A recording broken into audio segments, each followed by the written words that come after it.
Part 5. The final design of the automated vertical farm by Evolutionary Designs. The landscape precedents and evolution.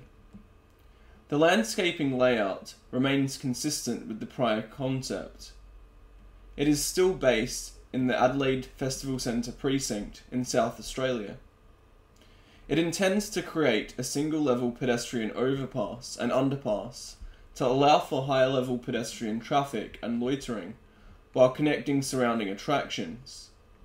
This is somewhat similar to the Riverbank Precinct Master Plan by Hassel Architects that they proposed in 2012, with some alterations. Keep in mind that although this is designed for the Festival Centre complex in Adelaide, South Australia, the overall logic and design scheme can still be applied to other locations anywhere in the world. So a 3D model of this will be available and linked to in the description below.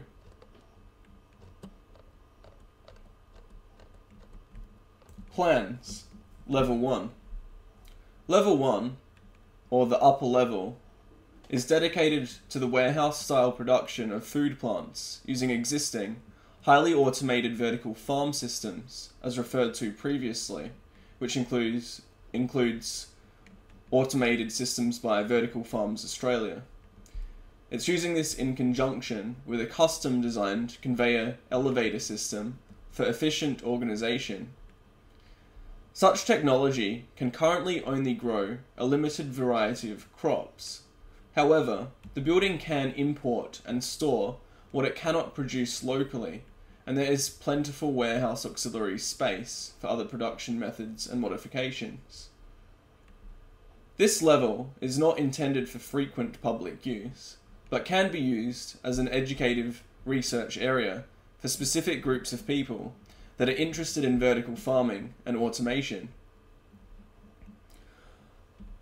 Ideally, producing food with the highest nutrient content per energy unit used to make that food could be the ultimate aim, opposed to the current commercial method of producing the biggest and most colourful fruit in order for cost efficiency instead of energy efficiency.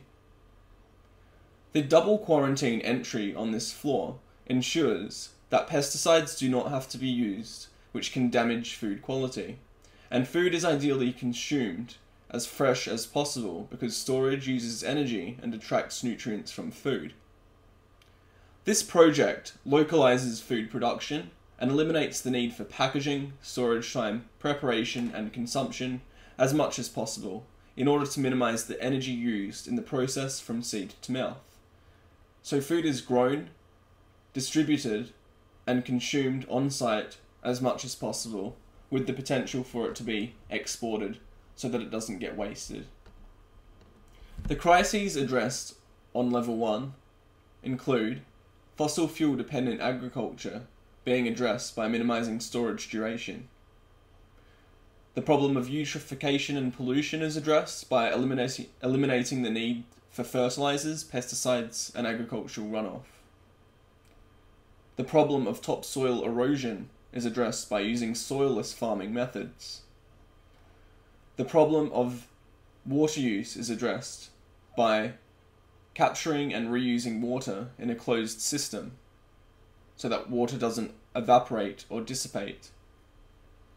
The problem of land use is addressed because vertical farming is 10 times more land efficient than conventional farming. The problem of wastage is addressed because enclosed crops are not as susceptible to pests or weather conditions, so harvests will not be lost due to variables that cannot be controlled outside. The problem of perpetual human employment is addressed because this floor uses automated systems to replace traditional human roles to improve productivity and demonstrate technical efficiency over labour for income as an ideological ethos. This level is also dedicated for staff members to ensure quality control, cleaning and organising the produce into the appropriate container modules for exporting, storing, or selling at the restaurant or farmer's market. The ground level.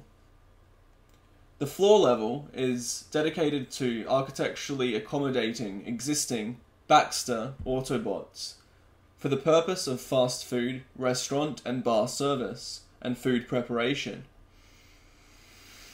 While currently, in 2014, Baxter can only perform basic repetitive tasks at a relatively slow speed, this project speculates that performing complex tasks, such as cooking various complex meals, as fast and efficiently as humans, is not far from being an entirely plausible scenario.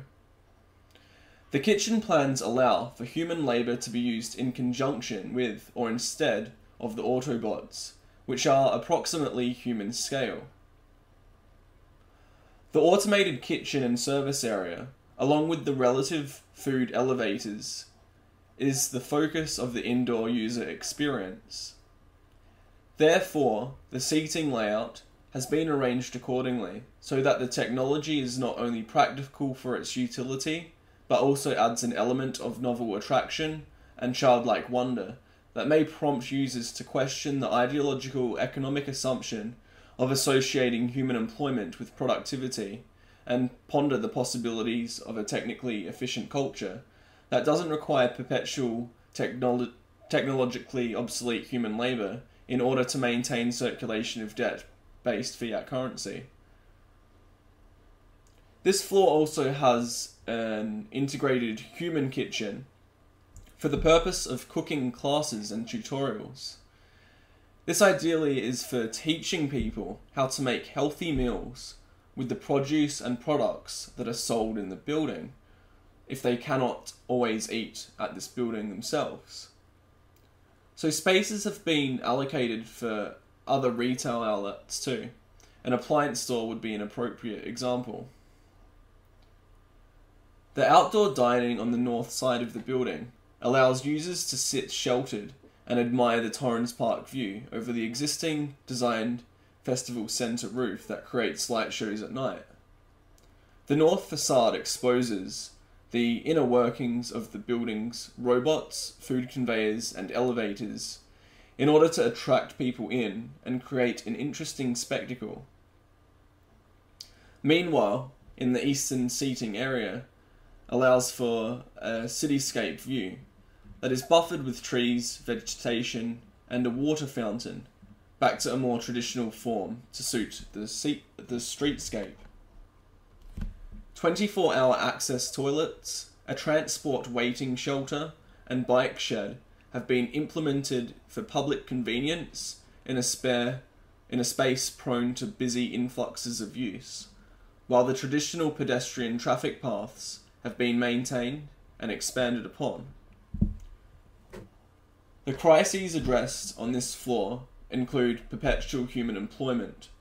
This floor is all about using automated systems to replace traditional human roles, both for the purpose of improving productivity and to visually, experientially demonstrate to the users that technical efficiency is more important than people working perpetually.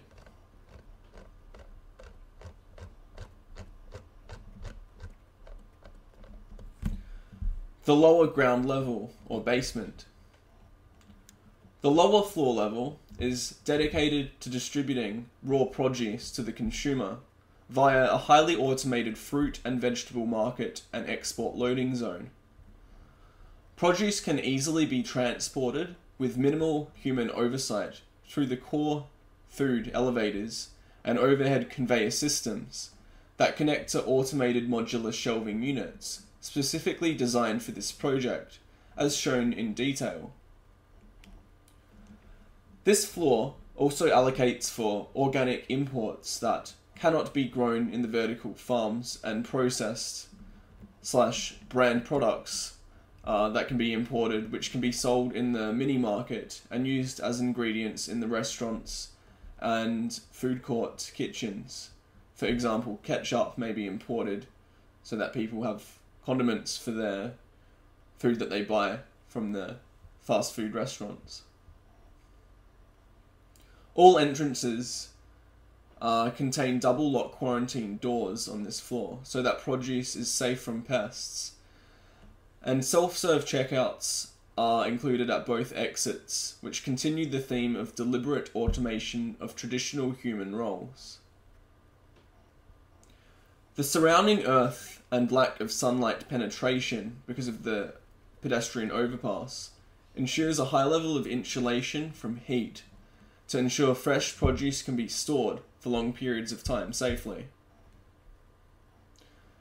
If necessary, because as stated, getting the food from seed to mouth is a priority for this building. A large amount of auxiliary space on this floor is dedicated to transformable display areas. For example, taste tests and recipe books may be set up for customers. A large room on the north also allows for diverse space use depending on the user demand and allocates for extra conveyors to be put in due time, so that perhaps another mini-mart can be made, or perhaps office or retail area can be integrated or broken up into several small spaces. The security monitor center ensures that people are not stealing produce and that the automated systems are operating correctly and safely, so that there is a level of human oversight. The crises addressed on this floor include fossil fuel dependent agriculture. This floor is about reducing food mileage by distributing where grown. It reduces the need for disposable packaging, and it minimizes storage duration. It also addresses the concept of perpetual human employment by using automated systems as much as possible, improving productivity, and exemplifying to the public what is possible.